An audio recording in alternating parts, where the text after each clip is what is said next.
السلام علیکم دوستو، اردو سیکشن کے تمام ناظرین کو خوش آمدید۔ دوستو، اسٹوڈنٹس کے لیے بہت ہی خوشی کی خبر سامنے آئی ہے۔ تعلیمی اداروں کو 15 جولائی تک بند رکھا جائے گا۔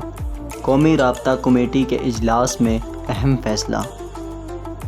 تفصیل کے مطابق وفاقی وزیر تعلیم شفقت محمود نے کہا ہے کہ تعلیمی ادارے 15 جولائی تک بند رہیں گے۔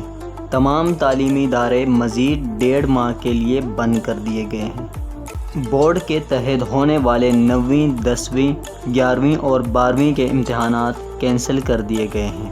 گزشتہ سال کے رزلٹ کی بنیاد پر تمام اسٹوڈنٹس کو پروموٹ کیا جائے گا۔ اس فیصلے کی وجہ سے میڈیکل اور انجینئرنگ کے طلباء میں تشویش ہے، اور خاص طور پر ان اسٹوڈنٹس کے لیے جنہوں نے اس سال کے پیپرز کے لیے کافی ساری محنت کی تھی اور ان کی خواہش تھی کہ اس سال ان کے زیادہ نمبر آئیں گے، لیکن کرونا وائرس کی مجبوری کی وجہ سے تمام اسٹوڈنٹس کو پروموٹ کر دیا گیا ہے۔ اس پروموشن کی وجہ سے وہ اسٹوڈنٹ جن کی خواہش تھی کہ وہ اس سال زیادہ محنت کریں گے اور پچھلے سال سے زیادہ نمبر لیں گے، اس پروموٹ کی وجہ سے کم نمبر آنے پر انہیں پریشانی کا سامنا کرنا پڑ سکتا ہے۔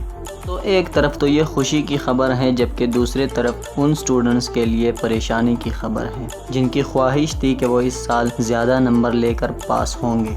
دوستو، خیال رہے کہ وزیراعظم کی زیر صدارت قومی رابطہ کمیٹی کے اجلاس میں اہم فیصلے کیے گئے ہیں، جبکہ سندھ کے وزیر تعلیم اس فیصلے سے خوش نہیں ہیں۔ البتہ انہوں نے دوبارہ اجلاس منعقد کرنے کا فیصلہ کیا ہے، لیکن فیصلہ تبدیل کرنے کی امید نہیں کی جا سکتی، کیونکہ 1 جون سے نئی کلاسز سٹارٹ ہونے والی ہیں۔ دوستو، امید کرتا ہوں آپ لوگوں کو ہماری آج کی یہ ویڈیو پسند آئی ہوگی۔ دوستو، ویڈیو پسند آنے کی صورت میں ویڈیو کو لائک ضرور کریں اور چینل کو سبسکرائب کرنا مت بھولیں۔ ملتے ہیں اگلی ویڈیو میں کسی نئے ٹاپک کے ساتھ، تب تک کے لیے اپنا ڈھیر سارا خیال رکھیں۔ اللہ حافظ۔